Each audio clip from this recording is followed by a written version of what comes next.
Hey, all you beautiful humans out there. This is your host, Morgan. You're joining us on A Perch of Birds podcast, episode number 39. Hope y'all are doing well out there in podcast land. Today, we're joined by Rakim Thorpe and Devin Clarke. These guys are MMA fighters training out of Jackson's Wing Professional MMA Gym in Albuquerque, New Mexico. Devin is a pro UFC fighter with a standing pro record of 9-3. Fights this Saturday, April 20th in Russia, and Rakim just came off his latest win with a record of 6-3. We talk what it takes to be a pro fighter, diet, training, lifestyle, and what sacrifices it takes to be a warrior in the modern era, from cutting weight to living and breathing fighting like most of us do our 9-to-5 jobs. We talk about all kinds of stuff. This one's a great episode, guys. Don't miss Devin's fight. It's up this Saturday, April 20th, and follow him and Rakim on social media. Devin at Brown Bear UFC and Rakim at that's the number 1 Rakim. That's on Instagram. We're going to talk about all kinds of cool stuff in this one. You guys are going to be, I was enthralled through the whole thing. It was a joy just to be inside of this actual gym where so many warriors and champions have just, as these guys put it, been spit out like a fighter factory, like a champion fighter factory. We go over everything from head injuries, supplements, sleeping, drinking and letting loose, you name it. This is a great episode. If you guys dig what you're listening to and you guys want to help support the podcast, join our murder, the flock, join us on the perch. We're at patreon.com/APOB media. If you guys want to check out everything that we're doing on social, usually we're at facebook.com/APOB media. We're on Instagram at A Perch of Birds media. All right, you guys, enjoy the episode and stay frosty out there. Don't be sleeping on that greatness. I know y'all can do it.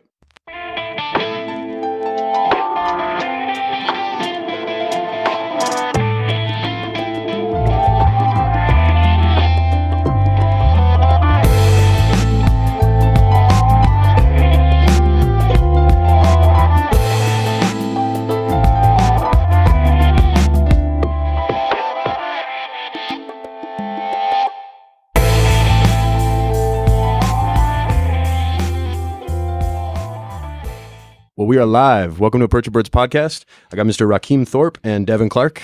Thanks for having us. Thank you. Glad to be here. Yeah, man. So you guys are essentially at the best school in the world for training for UFC, MMA, grappling, all that stuff. So talk to me, guys. So Rakim, you're kind of up and coming. You're newer to the school, but you're newer to the sport. Would I have that right? Yeah, I just got here 2 months ago, 6-3 as an amateur. I had a fight on a week's notice about a month ago. I won, and I'm just glad to be here. I'm happy. Ran him into the ground, bro. I saw that. Yeah. And that was only a month training here, right? Yeah, about 3 weeks. That's badass, man. Thank you. So then, Devin, talk to me, man. So you're actually in the UFC, right? Yeah, I'm in the UFC, 9-3 as a professional. And I had a fight in December, ended up losing. It was a tough fight. I dropped him twice, then he caught me with one that finished the fight. But now I'm fighting in Russia on April 20th. So. Oh, that's badass. So yeah. Where it's always cold. Yeah, I suppose. I'm from South Dakota, though. So, okay. I'm definitely used to the cold. Okay. So. And then, Rakim, you're from Georgia, right? I'm from New Jersey, but I started training MMA in Georgia. Okay. Yeah, I saw that you had moved. So New Jersey, huh? Okay. Yeah. So I'm sure it gets cold as fuck up there. Oh, yeah, definitely. Yeah. What do you guys think of the weather in New Mexico? Beautiful. Yeah. Beautiful. Yeah. The mountains, you can't beat it here. Right. And the sunset, the sunrise, bro. It's like totally worth it. You guys get outdoors at all? Do any hiking and shit like that? Yeah. Okay. I do. No, that's cool. Have you been out yet?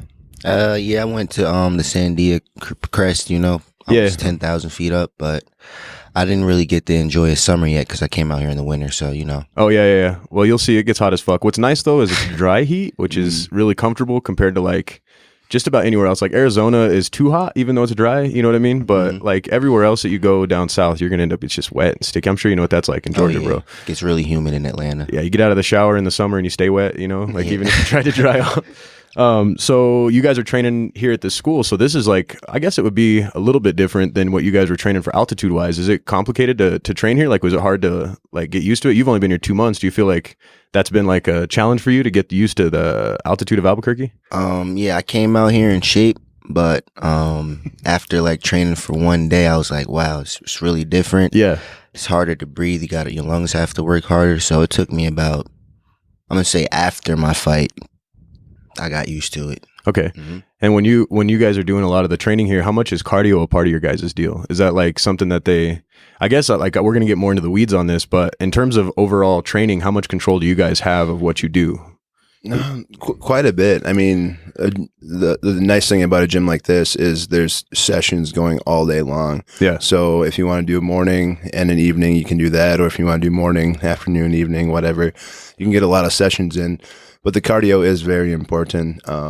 The rule of thumb is like 2 weeks it takes you to get adjusted to the altitude. Okay. And that's that's just getting used to it. So your body stops freaking out, because that's what happens. You can't breathe and your body starts to freak out, so it makes it even worse. Were you getting like dizzy and shit when you first came over? Oh yeah, you can get altitude sickness and headache, and you get really sick from it. But yeah, you just got to take it a little bit slow, and then hanging out in the mountains helps at the higher altitude, and then coming down and training here. But yeah, you just gotta. It takes a little while. Yeah. And they say like you guys, because where do you guys mostly?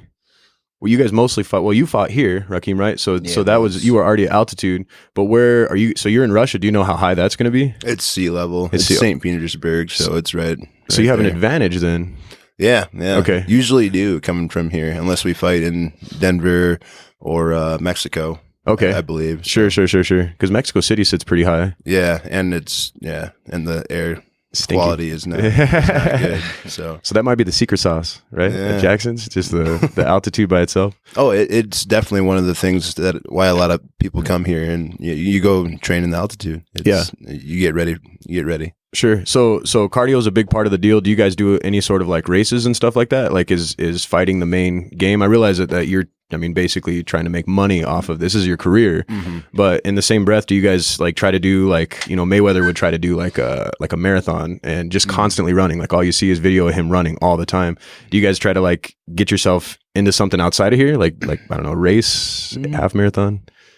I haven't. I never tried it, but I always thought about doing like, one of those mini triathlons or something like that. Oh yeah. Those are tough as fuck, bro. Yeah, maybe after MMA. Yeah. Okay. So do you guys ever have to cut weight? Like, is that's a thing, right? Like, I know it's kind of controversial in the UFC It's pretty normal to cut at least like 15 pounds or so. Okay. And I'm a light heavyweight, so we can cut a little bit more. But how much do you cut? Well, I used to be 190 like 4 years ago. Are you serious, bro? It's heavier than me, dog. It's a little fat round bowl. But, now I walk around at 160 after, adjusting the training every day. So when it's time to fight, I only have to cut 15 pounds. Only? God damn. Yeah. So you guys, and I'm just curious because I'm a runner. Like, do you guys run to get that done, or do you like wear the sweater and just like roll quite a bit? What do you do to cut the weight? Just a mixture of all of it? It's a mixture of training, using like sweet sweater, albaline, a sauna, or a lot of people use the hot bath. Okay. It's a weird procedure, but it's really hot bath. Talk to me. What's this hot bath?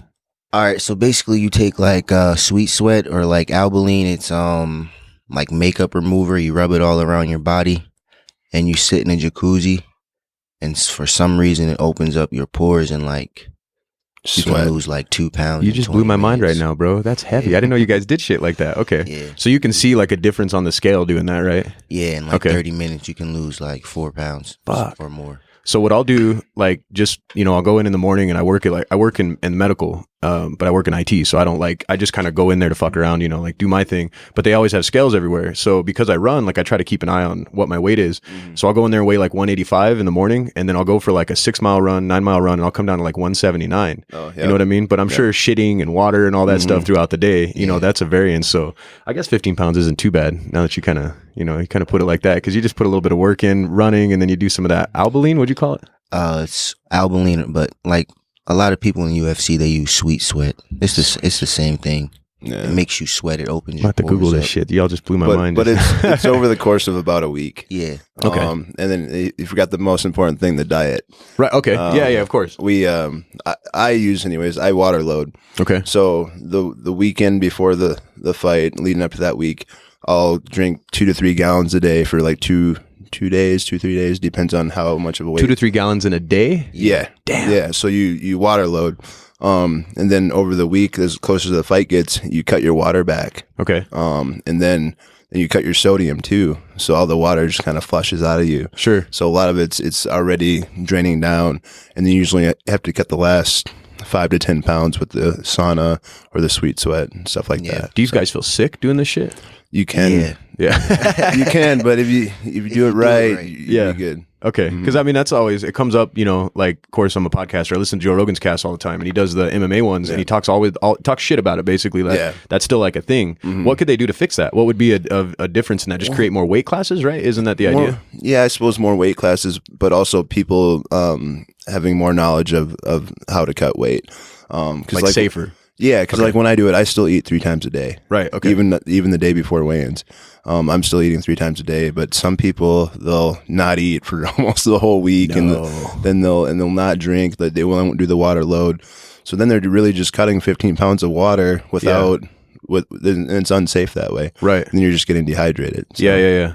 I would think I'd feel like shit doing that. Like I did a marathon, bro, and it took me like a long time to come back from that, just from the water. You know what I mean? Like I could like take that salt and shake it off onto some food or something. Yeah, had so much coming out of it. Well, you do like after a weight cut, usually it's about 1 liter of water an hour for that whole day, and then you're fighting the next day. Damn. So I mean, the putting on the weight's important too. Yeah. Putting back on the weight and rehydrating the right way, and that's where a lot of guys go wrong as well. Okay. They'll just go to breakfast, eat a shit ton, drink a shit ton, and then they're bloated and their stomach is not working. Yeah. It just kind of shuts down. Okay. So, there's a right way to do it. That sounds fucking horrible, bro. It's not bad. It's not too bad. But it's part of the deal, right? Like you guys know you signed up for this. Okay. Yeah. Did you wrestle? Yeah, wrestle. Yeah. So we're wrestlers. So Okay. I'm sure I was used to doing it the wrong way. Yeah. In wrestling. Definitely. Okay. They didn't teach us how to cut weight the right way, and we were doing it on a weekly basis. So. I suppose we got used to that shitty feeling, right? Being dehydrated and going out there wrestling no matter what. So when you guys, just individually. So when you guys first started to get into this, you're talking about wrestling. I saw an interview you talked about you were in football for a little while. So what got you guys? We'll start with you, Rakim. What got you started in fighting? Did you just get into fights when you were in school, or was it something that was like an outlet for you? Like what got you to this point? Kind of, short story. Well, I've been an athlete my whole life. I didn't really get into many fights in high school, maybe like 1 or 2. But in college, I got into like 5 fights over girls. Are you girls? Yeah, and I just remember walking in the middle of the street like, damn, I'm not good at anything except, English class and fighting. Yeah. And girls. Maybe just not the correct girls, right? Yeah. And then, after college, I was fat. So I was like, man, I'm going to need to do some...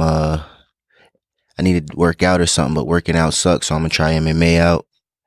I just started doing it, and I was like, I'm going to fight in like a year. And then I ended up having my first fight in 10 months, Damn, okay. So you closed that gap pretty fast. Yeah. Okay, and do you feel like, in terms of opportunities, you feel like this is probably like your greatest achievement so far, even just the journey that you've put yourself on? Yeah, definitely. Coming here, I'm going to get my ass beat a lot. So like, it's like it's humbling. It's humbling, and it's figuring out where you are in your MMA journey. There's guys here younger than me, that already have big contracts, but there's guys that are older than me that are on the same grind. So anybody can still make it, but just being around like people in the UFC, like this guy just came in today. Yeah. It's just motivating. So that's awesome. So you feel like the mentors around you is really what's making this place worth it for you, because you get your ass kicked, but then you also I'm sure you get critiqued. Yeah, it's the mentorship, it's the teammates, and it's just the environment. It's like a fight factory, Yeah. Rather than like being at like a local gym, where it's not fighters only and there's regular people working out. Guys like me coming in on the weekend. There's nothing against that. But, I want to reach the next level, so I came here to be around, the cream of the crop. So when you got going, you don't have like a specialized style, like something in particular that MMA of course is mixed martial arts, but did you come in through jiu-jitsu? Like where did you kind of get started at? I started out, I wrestled in high school. Sure. Okay. But I don't really have a background, so I just came out and just tried to learn everything as fast as possible. So you fight kind of like a Muay Thai kind of. Am I saying it right? Muay Thai. Muay Thai. Muay Thai. Muay Thai. Muay Thai is the drink, right? Okay. But I noticed you kind of have like a higher guard. You know what I mean when you go to fight. And I don't. Is that something that you developed while you were here? It's just something that naturally came of just you getting in there and gladiator. In Georgia, I was always taught the A-frame. Okay. But moving to Jackson Wink, they want you to fight with a different type of frame with your hands out so you can move more freely. Okay. But Not quite like Prince Nassim. Do you guys remember him, the boxer? Prince Nassim, that guy that would just literally put his hands down and put his chin out. Yeah. Fight like a jackass, Right. but still win. Yeah. For a while, he won. But okay, so essentially, you've kind of you're just working on an MMA style across the board. It's not like Yeah, because I did study like boxing I did boxing for like a year.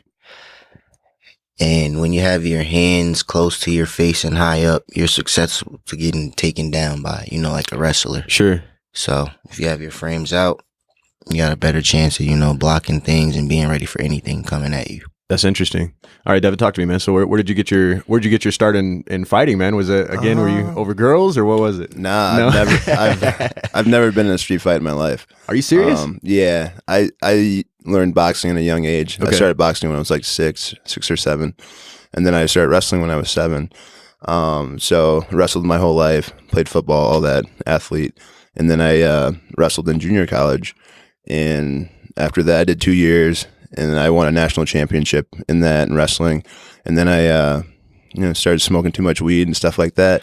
And It happens to the best of us. Yeah, though. ended up kind of failing out of college. So then I ended up moving back home, working construction. I needed something to do. I wasn't done being an athlete. So my dad's friend had an amateur team. So I started training with them and realized I was pretty good at it. So just kind of went from there, and I used my wrestling background and my boxing background the best I could, and it just kind of took off. Did some amateur fights, then did some pro fights, fought for RFA, LFA now, went on a streak, and then I got signed by Dana White at his show looking for a fight. Oh, that's badass, dude. So yeah, and then so you feel like it was totally worth it, like just pulling up stakes and pursuing this? yeah, oh yeah. I mean, and I never, growing up in college, stuff like that, I never really wanted to I never had dreams of being a UFC fighter. Yeah. And it just kind of happened. I just got in there. It was a tough thing to do, so I wanted to do it. Yeah. Anytime someone says, "Oh, that's crazy," it makes me want to do it. Right. Bull riding, whatever. I still want to do bull riding. Right. Do you really? Oh, hell yeah. All right, so I've been on a bull one time, dog. Really? It's pretty scary. How was it? It was good? 5 seconds, I think I got. I don't think I got very far because Really? my wife is, she's a country girl, and then Okay. her whole family, like, I said I work in IT, like I'm a city boy. You ask anybody that knows me, you know what I mean? But I love my wife to death. Opposites attract, that kind of thing. So I was out there way out in the down south, and they're like, "You're not gonna get on a bull, you pussy." So I was like, you know what? I fucking will. I'm shaking, bro, shaking. Oh, wow. And they're loaning me a glove, and her cousin's like a little dude, so this glove barely fit me, no. and it's got like the tack on it or whatever. And I jump on the bull. They give me the smallest bull, come to find out, because they had some that were huge, and like some of the bigger ones are actually kind of nice. They're not, A like little slower. yeah, or they're just not aggressive, that's just the nature of some of these bulls. But I got on this one and had big old long horns. I'm like, oh fuck, like I was rattling, bro, and I was like, oh. Yeah. And I got on there and I rode, bro, and like they're like, you're gonna, they're all wearing hats. I'm wearing a beanie, bro, and I think I was wearing shorts. I lasted for about 5 seconds, and he kicked me off onto my head, and then he just starts going after me, bro. And I ran and I hit the fence, and it's happened like that. I mean, you don't even get, and my head hurt, and I was like, no, fuck no. That's an MMA fight right there. That's what an MMA fight feels like. It's just a quick split second. It's No, over. just like the adrenaline leading up to it, like, oh shit, I'm about to do something fucked up. This is scary. Something's trying to, someone's trying to take over you. So would you say it's like the greatest adrenaline rush that you've ever had? Getting ready for a fight? as of now, Yeah. as of right now, but I haven't done a lot of crazy shit. I mean, I haven't skydived yet or whatever, but according to Cowboy Cerrone, it's, he's done all that. And then I think he said fighting is one of the top. So Yeah. Okay. So when you guys are getting ready for a fight, like you're ready to step into the ring, do you guys, do you feel like this is like a culmination of your life? Like you're meant to be there when you guys are getting ready to step into the ring? Yeah, definitely. you have to feel that way. Yeah. If you're second guessing, if you belong there or not, it might be a rough night. But you might have to lie to yourself sometimes. Yeah. Be like, just like when you're on the ball, like, I'm ready for this. Yeah. When you know you're not. But yeah. So what do you guys do to get yourself psyched up before a fight? Like what's the move? You guys listen to music, or is it like meditation, just silence time? Do you like shut the door, or do you like to get slapped in the face like the powerlifter guys do? How's it? Yeah, man, I do a combination of things. I listen to binaural beats to like, it's like different type of frequencies to get my mind right. Like alphas and beta waves and stuff like that. Yeah, I do that. Okay, that's awesome. I listen to music, of course, my favorite songs, kind of ease anxiety. And I listen to Alan Watts, man. Okay. A lot of people take fighting I take fighting serious. I don't know why, but you shouldn't. You shouldn't even take life serious, Sure. But I don't know, like, because you can die once you get in the cage, but it's not like you're going to Iraq and you're about to get deployed and, you're about to go shoot people. So, right. But sometimes the pressure feels like that, and you got social media nowadays where you got people rooting against you. You got ex-girlfriends looking at you that want you to lose. Really? But you also got people that want you to... dirty warfare, bro. Also got those girls always come up. Those girls come You always got people, but then you have that, but then you also got people that want you to win. So, like, you got people from your hometown rooting for you. So, it's a lot of pressure. Do you guys keep your nose out of the comments? Or, like, pre-fight? Or do you care? I mean, does that shit phase you guys at all? You kind of get used to that shit. But I'm not as big as him. He probably knows a little more than I do. Not a lot of people talk. They don't talk too much shit to me because I'm just nice to everybody, and I don't really get into it. Yeah. If there's a negative comment on one of my posts, I'll delete it right away. Okay. I'll just delete it. Like there's no point in me arguing with somebody that has 25 fucking followers, right? And it's just trolling me, like just to get a rise out of me. I delete it and forget it. Yeah. So I mean, I feel like that's kind of speaks to like how a fighter's mindset is. Like you guys are mean as fuck in the ring, but outside of that, I think you guys are able to vent a lot of. I mean, if you have any anger, you know what I mean. Like it all gets put out in training. Do you guys feel like other fighters like that are here? Are you guys some of the mellower people you would meet just because of what you guys do? I think a lot of the fighters here act like that. There's a few that might fight in the street and stuff like that, but for the most part, you don't pick on civilians. Right. I mean, that's kind of we train every day. Because you're basically like you have a licensed weapon as your hands, right? Like that's kind of the idea. Pretty much. I mean, we could fuck up most people on the street, without even trying. Yeah. That's without even throwing punches. So, we just try not to fuck with people that don't know what they're doing, especially if they're talking shit. Like, just let it. All right, whatever, dude. Yeah. I can fuck you up and I know it, so I'm just going to let that slide. Let me see you cut weight and then step in the ring, motherfucker. Yeah. So that's what you guys do I mean, it seems like it's all mindset when you guys get in the ring and then the training and the culmination of these things. So do you guys, like I do like a taper before I get into a fight, or I do not fight. Fucking, let's edit that out. No, I do a taper before I go for a race is what I meant to say. So like the last week, I'm probably the mellowest that I'll be. Like I'll train hard, you know what I mean? Up until that last week. Are you guys kind of in that same mindset where you're trying to keep yourselves from getting injured? Are you training lighter that last week before you get into it? Yeah. I think most guys do that. You train hard, then you have that last hard week, and then it's fight week. You kind of just chill, focus on your weight cut, get your mind right. Stuff like that. Stay hydrated and shit like that. Yeah. Is sex a thing? Is that still a thing? Like you don't want to have sex the night before or anything like that? Does that like let out the demons? You guys believe in that shit? Man, it's a safe place. You could tell me that. He's like, I had these lady issues. I think that's only in boxing, man. A lot of MMA fighters fuck before the night of the fight multiple times, but to be honest, the week of the fight, my sex game is trash. I might last 15 seconds because I don't have any nutrients or like water in me. Got you. That weight cut. It fucks you up. Tears you up. Sure. I can see that. You're not in grade A for the ladies, but you're grade A to beat the dudes down. That's what it is. But it depends on the person too, because the way I look at it is you might knock that out, get that out of the way, so there's no sex on your mind. Right. You're not thinking about anything, ring girls. You're still or whatever, a dude. Yeah, exactly. Yeah. So, yeah, you just get that out of the way, and I'm married, so and I'm away before my fight, so it doesn't happen anyway. So I'm just in that mindset. So, right. But it depends on the guy. So got you. And then do you, just because you said that, does your wife live in town? No, in South Dakota. Oh man, so that's gotta be. I come down here, train for my fights 4 to 6 weeks at a time. Okay, yeah. And then you head back out there. Yeah, that's gotta be kind of tough, bro. It's a little tough, and I got a daughter too, so a 5-year-old daughter. Okay, yeah, I had a job where I'd be gone for a week, bro, and it killed me. I got 3 kids and my wife, so it's like Skype can only get you so far. You know? It's like I love you guys. I go back and earn money. So kind of switching gears here a little bit. So when you guys are watching movies and shit like that, you guys are seeing people. We already talked about people kind of on the street, kind of being fake. So do you guys have like a favorite movie action star, like somebody that you see that you think could be I wouldn't say a contender necessarily, but it looks like they probably actually know how to fight. Like Jason Statham, I always feel like he looks to me like he would be able to handle himself if he got in the ring, even just sparring. You know what I mean? Yeah. Well, I mean, a lot of those guys do train a little bit. I mean, Keanu Reeves, I know he trains, right? But I'm sure I'd still fuck him up. But yeah, there's different levels to it. But yeah, I don't know. You don't have like a favorite action star at all? You can say Chuck Norris, bro. I like Black Panther. Okay, go with Black. You want to go with Black Panther too? T'Challa. Yeah.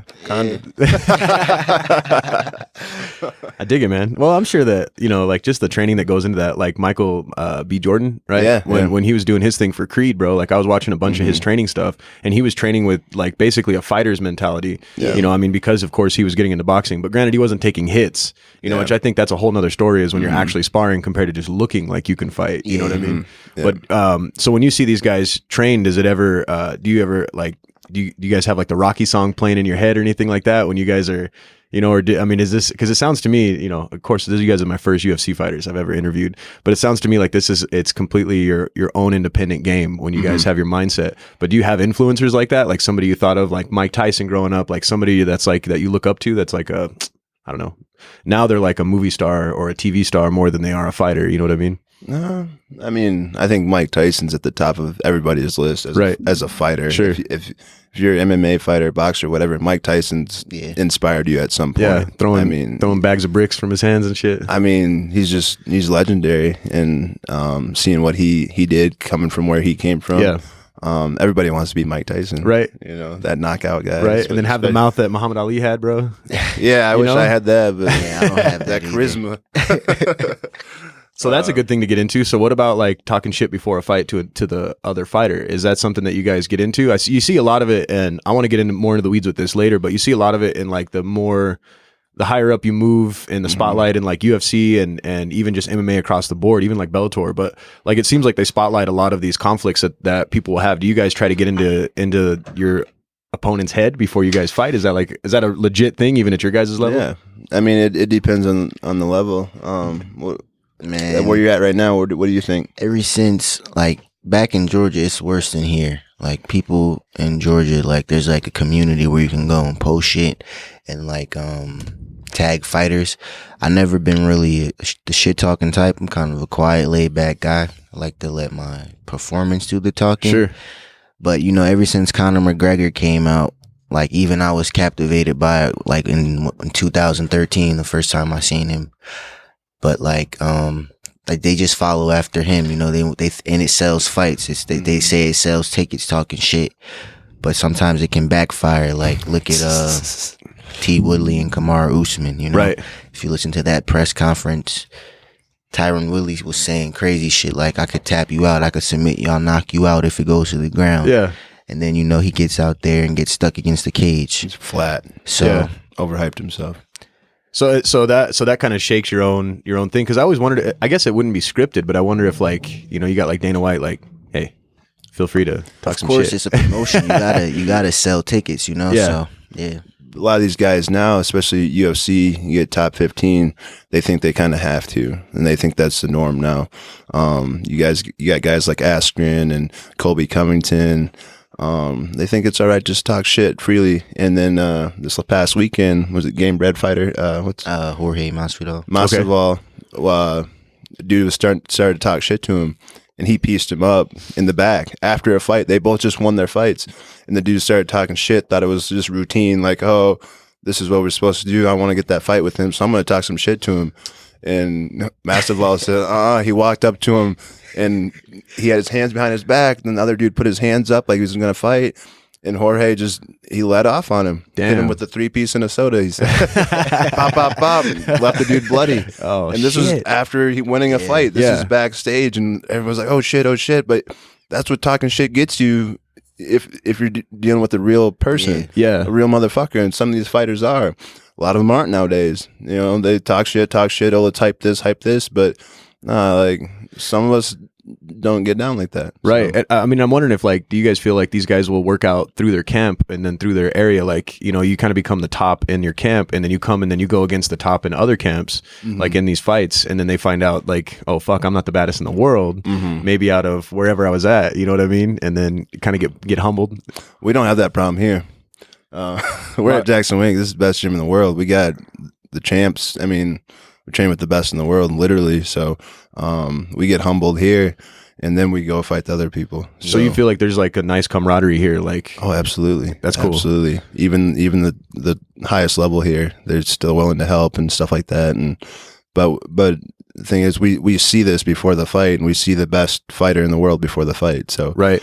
It eases our mind going into it. We don't have to do all that shit talking and whatever. Right. So you can kind of emulate what the greats are doing and see like this is how the baddest do it. That's awesome. And for me, when it comes time to fight, everything starts fight week. And in the UFC, they all put us up in the same hotel. Okay. So you're gonna see your opponent right. at some point. Usually, I end up seeing mine like the first hour I'm there. Of course. And that's when you start the mental game. Sure. For me, I don't talk shit on social media too much, nothing like that. But as soon as we see each other, I'm polite. Yeah. I'm polite but stern. And yeah. it's kind of do the strong handshake thing. Passive aggressive. Passive aggressive. Right. You know, good luck. In my mind, I'm gonna fuck you up. So, but you look in their eyes and you let them know you're here for real. So yeah, yeah. Like I saw you slept in a little bit. You ready to sleep some more later on? That's awesome, man. So Rakim, talk to me, man, because you're essentially, I don't know if I have this right. You'd be an amateur compared to Devin being, because you're considered pro, right? Yeah. Okay. So what's the difference in like the way that you get fights? Is this something that they're looking for fights for you, or do you have like an agent? Like how does that work comparatively to like the UFC where they're setting stuff up? Yeah. See, right now, my coaches pick my fights for me. Okay. You know, I don't have like a manager. Someone in the UFC, they would have a manager. You know, all the fights and, you know, opportunities get filtered through them. And, you know, they get paid a percentage. But as an amateur, there's no money involved. Sometimes I have to pay to fight, you know. That sucks. Yeah, because, you know, but, you know, gas money. You're trying to. That's it. Yeah, you might get like gas money or, you know, a voucher for food or something, but that's it. So right now, I could go pro, but that's not what it's about for me right now. It's about getting better. I've only been doing this for 4 years. I like that you said that, bro. That's a cool mindset. You know, some people are naturally talented. They'll get there faster, but I'm playing the long game. I plan on being here for like 10 years, you know? Got you. So, and then when you guys, and speaking of that, like with you guys getting you get your fights picked for you, do you feel like the payoff is there? Like, were you making money beforehand? Like, you know, like I have a normal 9-to-5 job, you know what I mean? And then if I just decided one day to be like, hey babe, tell my wife I'm gonna go start fighting, you know, like just roll and start doing that, you know, do you feel like the trade-off, is working out for you? Like, I mean, is it like worth starving to get to that point, you know, cause you're working your way up, right? Is it worth being a starving fighter? I mean, yeah, after college, I started working as an operations manager, right? I was making good money, but my life was boring. I was going to work every day. I was turning in to exactly what I was, an operations manager. Fat, stomach hanging over my belt, putting on my suit pants every morning. Right. I'm like, damn, I could do this when I'm 40. Yeah. Because, you know, life is long. I could do this when I'm 38 or something. Yeah. You know? So I said, fuck that. I'd rather be in the gym sweating, you know, working part-time. Just living while I'm young, enjoying myself. Yeah. That's why I moved here, you know. I left all that shit behind. I go back there, and when I'm done with MMA, pick it back up. Yeah. Be like, so I can do an operations manager, and I can also kill people. So that works, you know, when you're in the interview. resume. So it's definitely worth it, man. It's about how you feel at the end of the day. You could be at a job for 10 hours like, oh, man, this shit sucks. I could be training. You know? Yeah, no, absolutely. Well, I work in, you know, and I'm not, I try not to like talk about what I do because my listeners hear me talk about, you know, I try to level with you guys. Yeah. I work in IT. So a lot of the guys that I work with, they have to be motivated in order to just start exercising. And it's crazy to overhear, because like I work in medical, like I said, it's crazy to overhear like some of their stories about how that literally is like the hardest part of their life is just to be active. You know what I mean? And like I run every day, even if I'm going to be a little bit late, if I'm going to take a long lunch, whatever. And then I hit the gym as well, you know, and it's not to do anything except for just not get fat and old. You know what I mean? Like I'm already 30, bro. Like it's just going to start getting worse. You know what I mean? Cause I'm basically sitting in a chair outside of that, you know? So I could see that being something that, you know, that's huge that you'd say that, like you're really just pursuing your dream right now, you know, and do you have like that's what you'd fall back on after you got done fighting? Yeah, I got a degree in sports entertainment, event management. No shit. Yeah. That's cool as fuck, bro. It's cool, but the hours are too long in hospitality, like 13-hour days. So. Right. And wearing the pantsuit. I like how you said Yeah, man, I was getting fat, man. That shit was annoying. Yeah. Yeah. Yeah. So Devin, what you got, man? So you're gonna fight. I mean, and of course you're gonna take it to the top, bro. I know what's gonna happen, both you guys, bro. But if you guys, you know, when you're done with it, what is the plan? I mean, how does that look in the future? I don't really know yet. There's a lot of stuff that I want to do. But you know, my situation's a little different. When I was coming up fighting amateur, I was in South Dakota training. We didn't have a lot of MMA. Actually, when I first started, MMA was illegal in my state. Are you serious? Yeah. So I trained, I think, probably 2 years, and then we had to fight to get it legal. And then the RFA came to town, and that changed my life. What's RFA? It's just a promotion, but it's one of the bigger regional promotions, and they work closely with the UFC. So if you do good there, you win a title there, you're most likely going to get signed to the UFC. Oh, that's gangster. Okay. So I had to, you know, wait it out. I was working 3 jobs and training, and you know that hunger builds. You know, like you said, you're working a job, and you'd rather be training, right? And that's what you're thinking about all day. And I'd think about that all day, and then I'd go train for hours. But yeah, you keep moving on, and then and then end up getting signed and stuff like that. So, but I worked construction before that, and I love doing construction and stuff like that. But I don't really want to fall back on that, right? But yeah, there's just so many options. Yeah, you know, probably start a business or something like that, selling houses, whatever. After fighting, of course, open a gym, stuff like that. Maybe train and shit like that, like train other fighters. Of course. Okay. I have the platform now, and you know, my name's a little bit bigger, and especially after when I'm done, when I retire, I should be retire at the top. Yeah. So it'll be pretty easy to, you know, transfer into that. Like use that power or whatever. Yeah. And I know what I'm doing, so it's, right. You know, that helps too. Like, no, I do know how to knock people out, bro. Yeah. How to choke them out. So let me ask you guys this: with the efficacy of fighting and training, I feel like it's taken leaps and bounds, kind of like the NFL did when it comes to head injuries. So how do you guys feel about, you know, like after you guys are done fighting, like does it scare you guys that, you know, that there's some fighters that are fucked up? You know what I mean? Like, and of course it usually comes down to boxing is always the best example because it's basically just headshot after headshot. Yeah, you get hit a lot. Yeah, but I mean, so when you guys are going through like training, and I think fighting, you kind of get like a pass because you can't help how much you get hit in the head. I mean, you can, right? That's a whole nother subject, but like you're trying to not get hit in the head when you're in the ring as well as training. But do you guys does that ever cross your mind? Like, I might be fucking stupid if I take a shot to the dome one time that, you know, and it may not affect you now, but in the future, you know, it ends up affecting you guys. Well, yeah, the sport's still new. Okay. So like science is still doing, like they don't have enough information. Like the oldest UFC fighter might be 50 years old, you know? Sure. So okay. They don't have enough research, but of course that crosses my mind.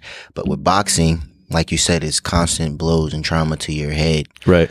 Well, we're wrestlers in MMA, so any fight I ever had, I took them down. Right. Because I don't want to get hit in the head. Right. This last fight, I was catching elbows like to the top of my head while I was in guard. And the next day, I was a little bit off, you know? Fuck. But I don't know. People smoke cigarettes every day knowing that could kill them too. Sure. You know? Sure. I'm too into the game to, you know, even think about like head injuries or anything. That is the grain of salt to take with it, is what you're saying. Yeah. Yeah, I got you. Okay. You got to be on some beast mode stuff you can't think about, you know, what if this happens? What if this happens? You know, like, yeah, you could die in there and you know, might not be able to talk later on, but you can't think about it. You just got and that's why you just got to do your best and avoid that shit. Yeah. Be good at what you do and you'll be fine. Sure.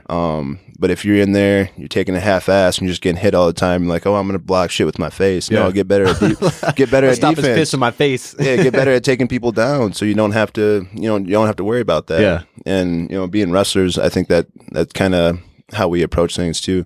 Well, I don't like getting hit, Right. So I don't, Right. So I try not to. You know? Yeah. You know, You guys ever been knocked out? yeah. Yeah. I haven't been knocked out. You haven't been knocked yet. out? It's No, not going to happen. That's my biggest fear. It's not going to happen, man. Doug. So have you been knocked out in the ring? Yeah, I got knocked out in my last fight.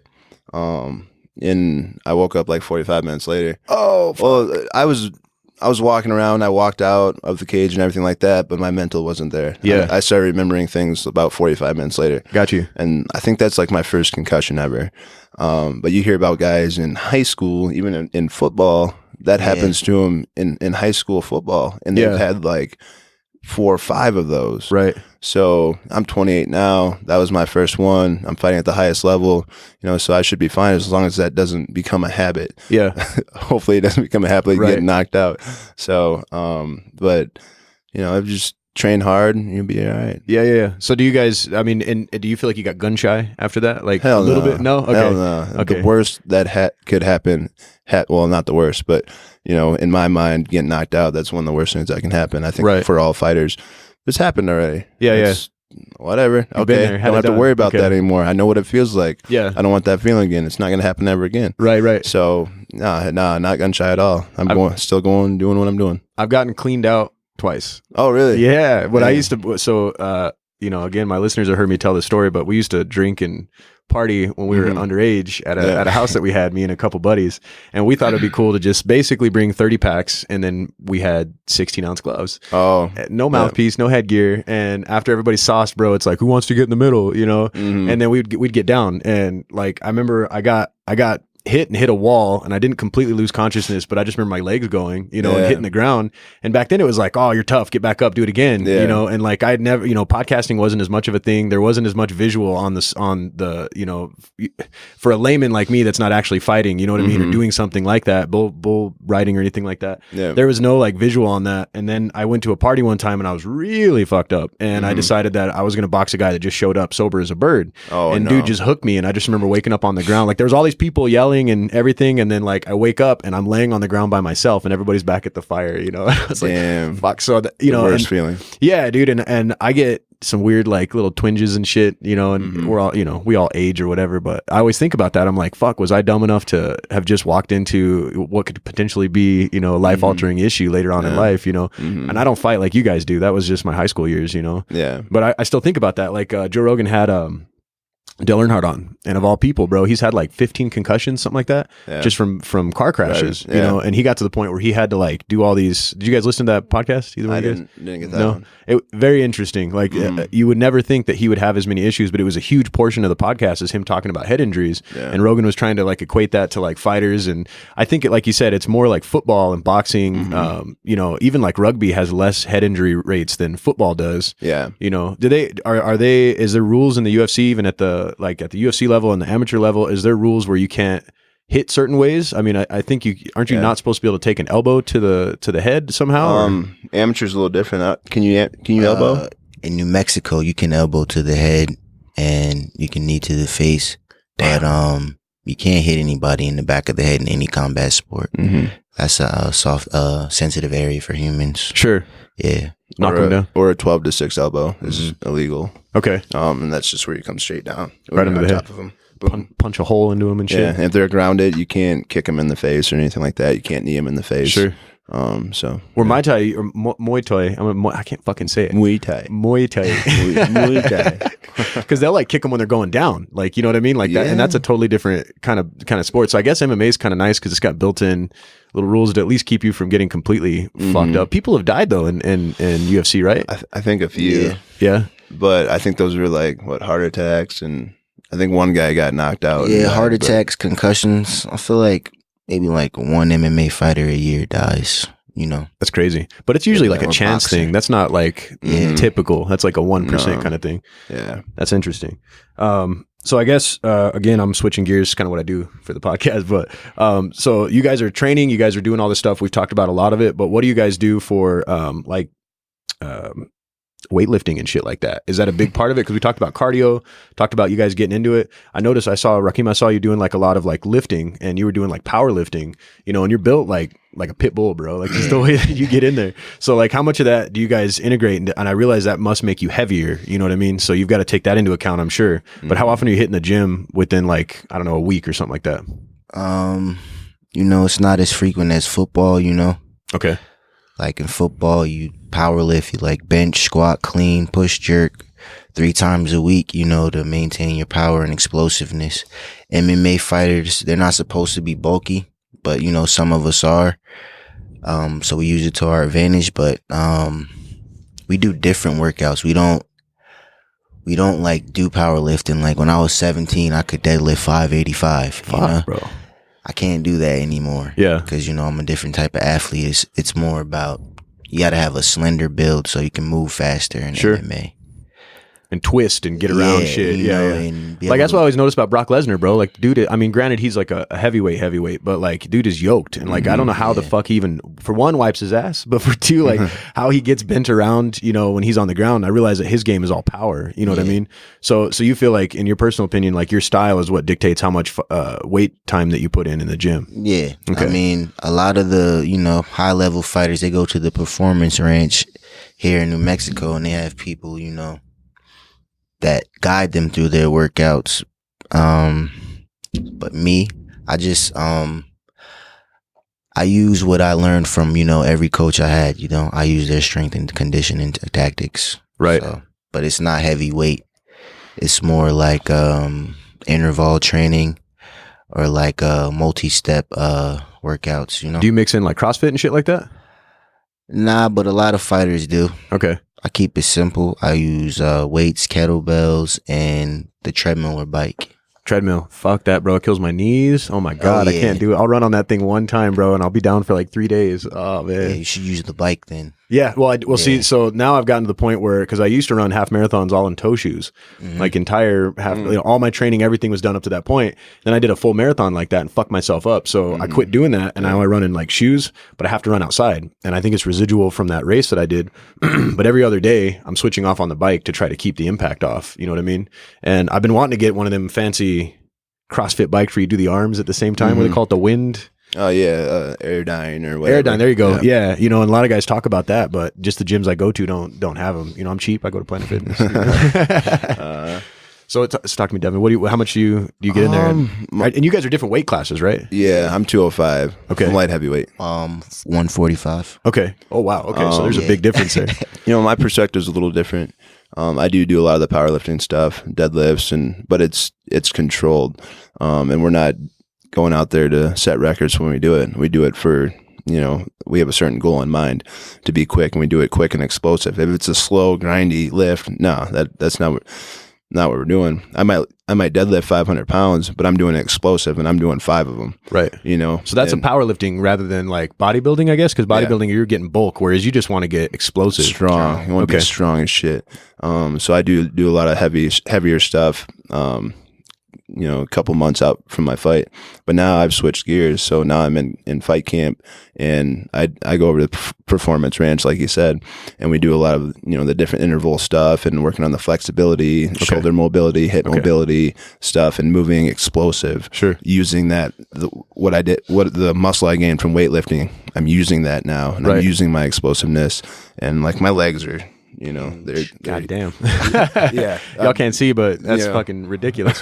I'm about it with that. But so yeah, we learn how to use it. Yeah. And get that to transfer over into MMA and knock a motherfucker out. Right. Or break their leg from a leg kick, you know. Yeah. Exactly. So I mean, no matter what you're doing, as long as you're being progressive with it and not, you know, being an idiot and getting hurt. Yeah. Some guys are like, oh, let me lift the weight and so I can get stronger and stronger, but then they get injured. Right. But you got to do it the right way. And then, you know, as you level up, like I'm sure eventually he'll start working with a trainer and stuff like that. But you know, it costs a lot of money. Yeah. Trainers cost a lot of money. So you get in with the right one, that might help you out or whatever, sponsor you or something like that. Then you kind of take off from there. Right. And the trainer's somebody you have to be able to trust, because there's some trainers out here that are on some bullshit. Right. So they're like the weekend warrior kind of thing. Yeah. They're like, I'll show him, bro. And they don't know shit about MMA. Yeah. Right. Okay. So it would help to have a trainer that knows a little bit about MMA. Got you. And then do you guys integrate any kind of like yoga and shit like that? Like what's the recovery mode look like? Like you guys, you work up, you do that taper where you get into a fight, or, you do like some crazy weightlifting load when you're trying to like just get stronger like that. How do you guys taper back down? Like how is it like yoga? Like what do you guys? I swim. Okay. Swimming. I run the hills too, but swimming's easy on your body. But you're still able to get a good long workout. Sure. And it doesn't tax your body too much. So you can do. You don't stink as bad. You don't stink as bad. You do all your other workouts in the week. It's not going to kill you. So I like doing that, and that helps with the mobility, shoulder mobility, and stuff like that. Okay. And the reason why I ask is because like with me, like I'll do. I'm 6'1", but I weigh like 180. You know what I mean? So I'm very light for my weight or my height, I guess. You know, but it's because I run so much. So I don't typically have to like down a lot of like. I'm fucking idiot. It's not electrolytes. What am I trying to say? BCAAs, branched chain amino acids. So do you guys throw a lot of that kind of shit into your diet, or is it just like what's diet wise? Like, are you guys doing a lot of plants? Are you guys doing a lot of meats? I mean, does that correlate with powerlifting? I'm eating a lot of red meat, anything like that? Yeah, I do. I don't take any supplements at all. Really? Not even BCAAs? No. All mine's through diet, and I take coffee. Right. Coffee, a little CBD, little THC, hell yeah, a little dip. But other than that, I don't take any supplements. But it's all through diet, and I switch it up, every other day between like chicken and beef, ground beef. And then, of course, the spinach and stuff like that, eggs, a lot of protein. Do you follow like a tight like 40-40-20 thing? Like proteins, carbs, fat? No. Okay. I listen to my body and how I feel, and that's how I eat. If I'm feeling hungry, I'll eat a little more. I'll go eat a burger, whatever. That's fucking interesting. And we work out 3 to 4 times a day here in altitude. Well, right, okay. That shit ain't sticking, right? But people are scared to eat the carbs and eat the fats and go get a burger or whatever. Nah, you can't be scared of that. You gotta fuel your body, right? You gotta fuel it, and that's the important thing. As long as you're getting the fuel, and when you stop eating and you're not getting the right fuel back in, your body starts to fall apart. Yeah, you get shaky. You're gonna get injured. You're gonna get injured. Yeah, okay. You're gonna pull muscles and whatever. Get dehydrated, especially at altitude. So it's there's a little rhyme and rhythm to it. Sure. Well, that's cool. I guess I'm honestly surprised by that. I thought it was more regimented. You know what I mean? I thought you guys would be like counting it perfectly. I'm sure at certain points, like you kind of get it. And when you're like in an 8-week fight camp, of course, like.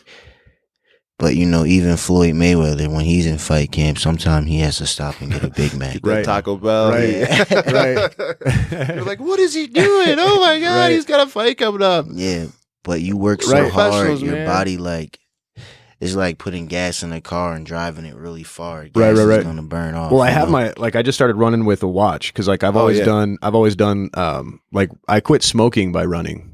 Running to quit smoking, however you want to say it. Yeah. But I would push to where I'd throw up. That was always my fucking threshold. Like, if I throw up after a mile, then that's my limit. Like, next step is to pass out. So then eventually that turned into like 5 miles, 10 miles, 15 miles. It just kept going. But then I noticed that I've been doing this since 2011, and like I'm nervous about like cardiomyopathy or whatever the fuck it's called, where you can tear your heart up. You know what I mean? Yeah. So I started going off of heart rate, and then I found that I can tie the app to the watch, and it counts my calories for me. Okay. And the app is like, bro, you are fucking starving yourself. Like it's just constantly telling me that I'm not eating enough food. And I stay really lean, just from running all the time. But I'll get like a lot of chicks will tell me all the time, like I'll be eating a bunch of fucking carbs, and they're like, oh my God, if I was young like you. I'm like, woman, I'm 30. I am 30. Like, how am I young? I was like, it's the fact that I vaporize. And I don't work out near as much as you guys do, but sometimes I'll do like a 2 a day. I'll lift heavy as fuck for 2 hours, and then I'll go for like a 5 miler, and I'm exhausted by the end of the day. And if I don't eat the next day when I wake up, bro, and I don't get 8 hours, I'm fucked. I'm fucked. Rakim, so talk to me. I skipped over you. My bad on that. So your diet, man, like, do you try to?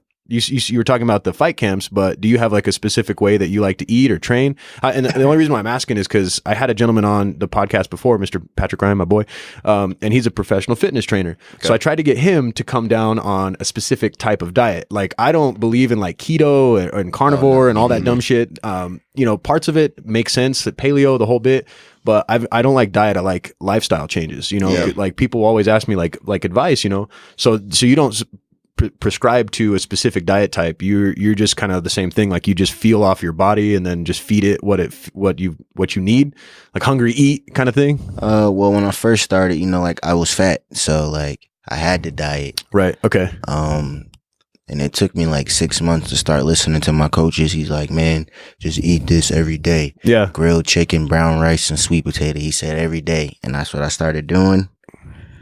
And that's hardcore, bro. Yeah. And then, that gets tiring as fuck. Horrible. And then, for breakfast, he would like just eat eggs and oatmeal, but put like peanut butter and whey protein in your oatmeal. Yeah. So then I added that to my diet. And I did that for my first fight. And it worked, I lost like 30 pounds. Yeah.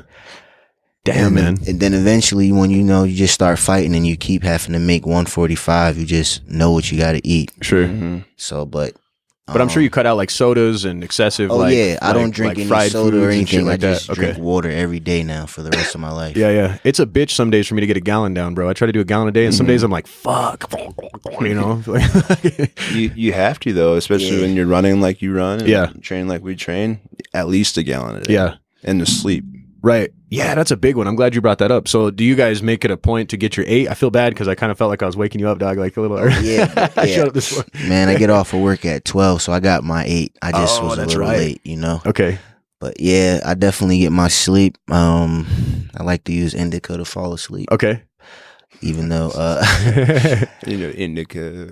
What's that? He's like purple steak. You got a particular strain? Let's hear the shout out, man. Come on. Nah, right now, I just like indica, like OG. Yeah, okay. Just for sleep, not for work. Otherwise, I'll be knocked out. Right. Yeah, it's like a downer indicas compared to sativas being more of an upper. Right? Yeah. Because I'll be up all night if I don't. But yeah, you got to get your sleep, especially if you're training. If you try to like pull an all-nighter, you're going to feel that shit in training the next day. Got you.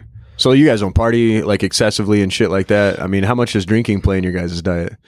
It's a safe place. You could tell me for technically you shouldn't because mainly just because of recovery. Okay. When we're in fight camp, your muscles are constantly being broken down.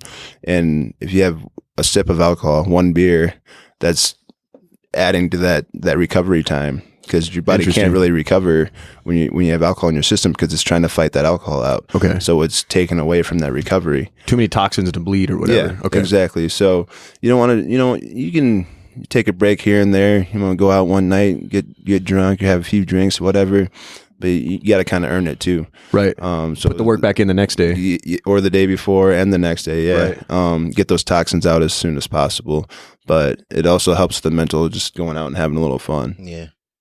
Because if you're in here training every day and you're like, there's no fun to it, you start not having fun, you feel like this is, it starts feeling too much like a job, and you just need to take a little break and have a little fun. Right. Oh yeah. Well, and I think that's true with like a lot of people will get into a habit of that, whereas they don't reward themselves, like you said, like, you know what I mean? Like I think you have to put in some work beforehand. Like with me, I'll put in like a crazy long run, or I'll tackle like a nice big podcast like you boys are doing today. And I appreciate you guys coming on, No worries. But like after the fact, I feel like I've captured a unicorn kind of thing, like I fucking did it, like the thing went through, and I feel like that's the reward mechanism, and me even being in IT, like I have since like 2013, I got into the habit of drinking every day, and the only thing that would stave it off is running. And it was a fucked cycle because sometimes I'm not getting sleep and then I'm running, So I think now I've gotten to the point where it's like I reward myself, and I think this is huge advice for people listening because a lot of people are working, 9 to 5s, like 99% of us, you know what I mean? And they don't have like a job where you make up your own schedule, being able to sleep as much as you want into the next day. Because if I could go out and party on a fucking Wednesday, because they always have, like in New Mexico for some reason, I don't know who the fuck puts this together, but they have good concerts like on Tuesday nights. Yeah. And then you're there till like 1-2 o'clock in the morning, you have some drinks with the boys or with your, you go out with your wife, your girl, whatever. And then the next day you're like, oh, the alarm goes off and you're calling in and you've been on Facebook playing your live videos. And of course your boss is like, you're sick, right? Okay. All right, bro. Ain't too many days calling in around here. I mean, because even if you're hungover, you wake up, you recover, you eat something, drink something, you go to fucking work, you at least get a workout in, So, and I'm sure you're the same way. Yeah, definitely. Do you guys get called out a lot if somebody's starting to lack? We just had a fighters meeting last week with Coach Winklejohn. He says he doesn't care if like we have a beer or something, but he said make sure you put training at the forefront of your, right, your purpose. So sure. like, and I agree with him. I train hard every day. I don't miss a class during the week, at all. And then if I want to, maybe on the weekend I'll have like a beer or I'll go out to the bar and, you know, just try to let loose because like he said, man, it's almost like it starts feeling like a job here. This place used to be a corrections facility, so like you this building that we're in? Yeah. So no way. So you have to like press something like that. Yeah, you have to press a button just to open the door, so it kind of does feel like jail sometimes. Yeah. But we love what we do, you know? It's like well, you're here for a purpose, for sure. Yeah, absolutely. To be honest, my weekdays feel like the weekend. Okay. And then on the weekends, even though like I'm partying and going out, like sometimes I don't know what to do with myself. You know? You like miss it. Training. Yeah. That's the way you should be living your life, though. That's really the way you should be living your life. And just for you guys listening, we're inside of the Jackson's Winklejohn Pro Gym. Do I have that right? That's how I'd say it. Yeah. Okay. Yeah. And this is where the big dogs get down. This isn't the Weekend Warriors. So this is like a dorm room that we're sitting inside of, and there's signatures and all kinds of pictures and belts and all kinds of shit all over the place. So this place, like, it has to put you in the mood. Is this a one of a kind place like this? I mean, I know you guys may not have seen all the places, but is there other gyms that are? I think there's a few other big, some of the big gyms that offer dorms and stuff like that and living situations, but.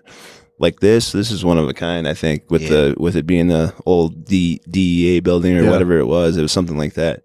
It's very New Mexico for sure. The way it's set up is just something about it, but it's one of a kind. We got apartments in here, and we got these dorm rooms and stuff like that. And then you might have 3 or 4 guys in one room, or you know. And I say an apartment, we just got 2 guys in it. But but I've been in the dorm room too, and it adds to that. You know, everybody's away from home, so it adds to that feeling, but the camaraderie too. You know, you got the people you live with around here, those are the same people you're grinding with, that you're working with every day.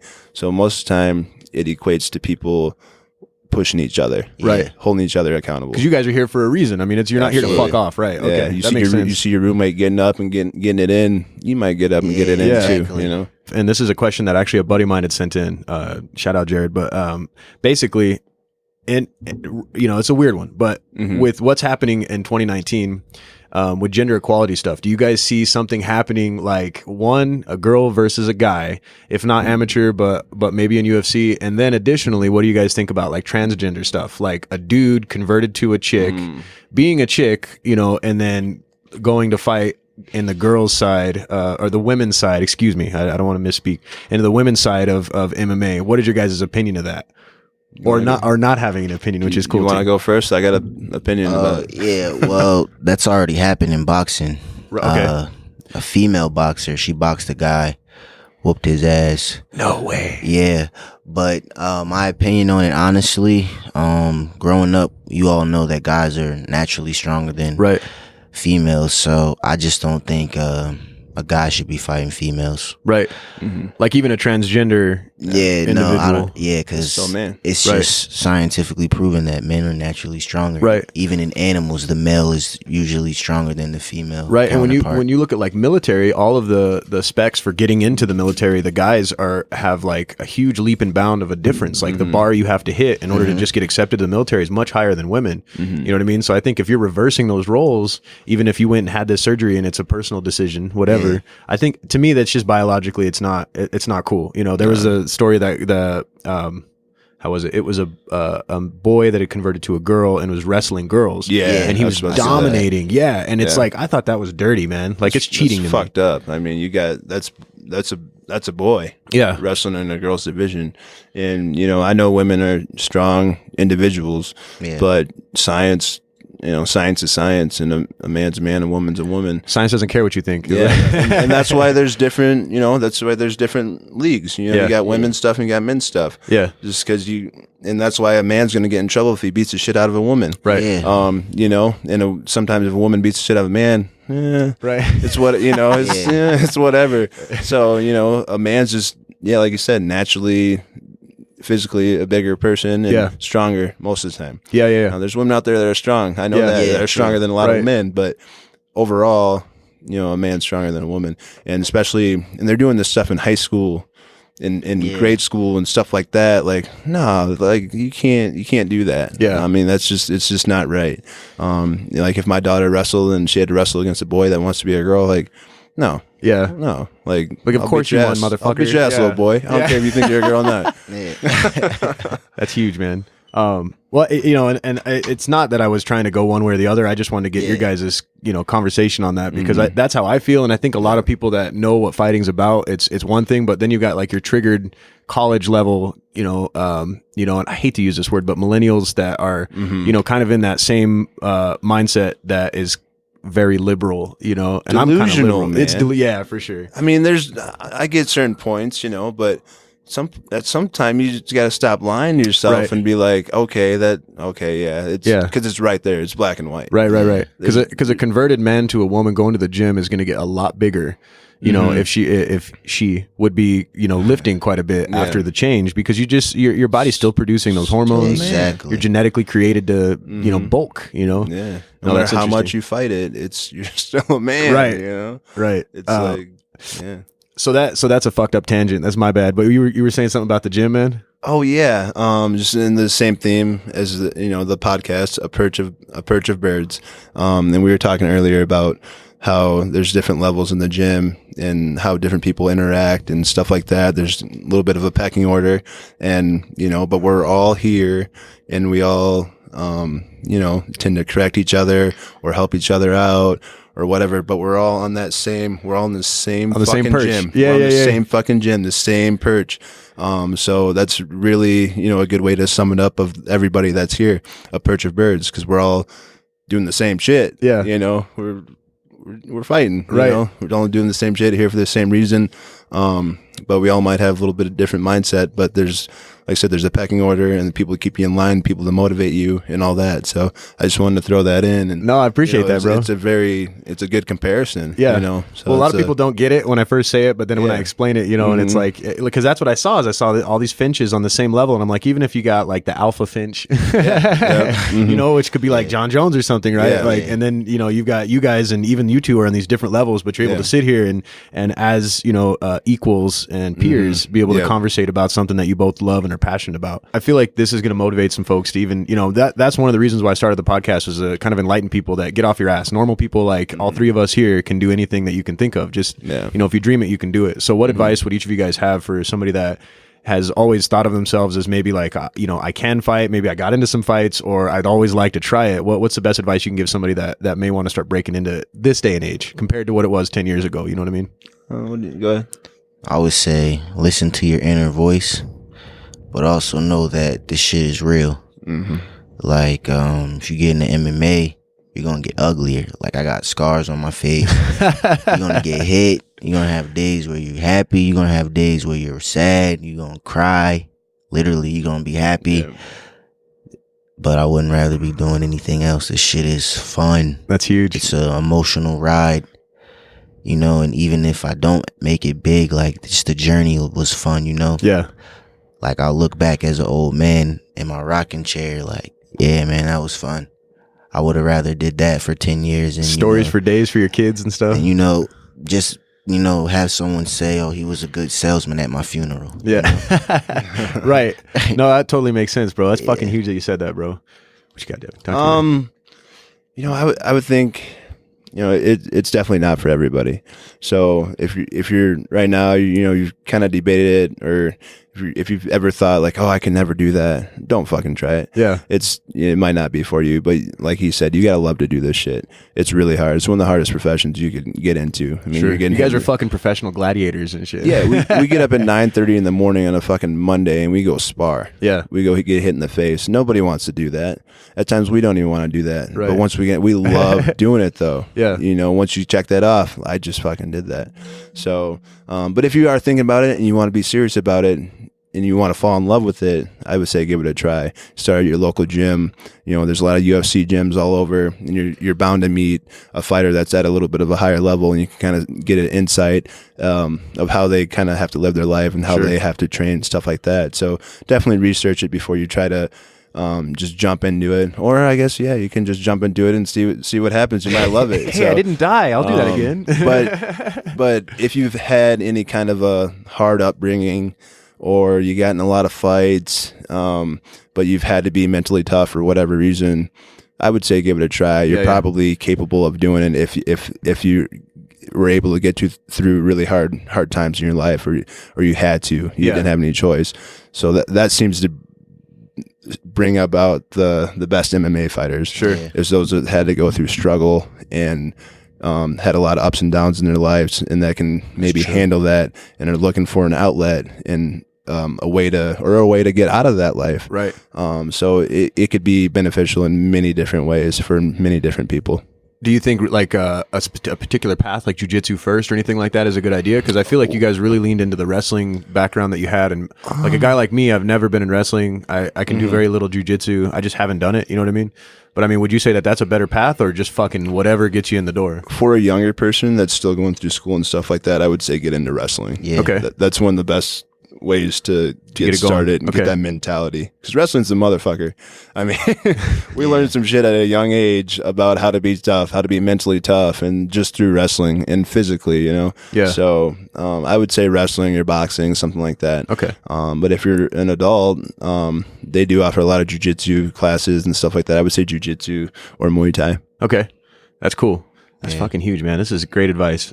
So I guess just, one of the last few questions I got for you guys is, what are we looking at in the future? What fights you guys got coming up? Where is a spot where somebody can come see you guys fight? Besides, of course, we're going to see you on TV, right? Yeah, you come to St. Petersburg, Russia. Yeah. It's the nicest time of year. Is that going to be pay-per-view?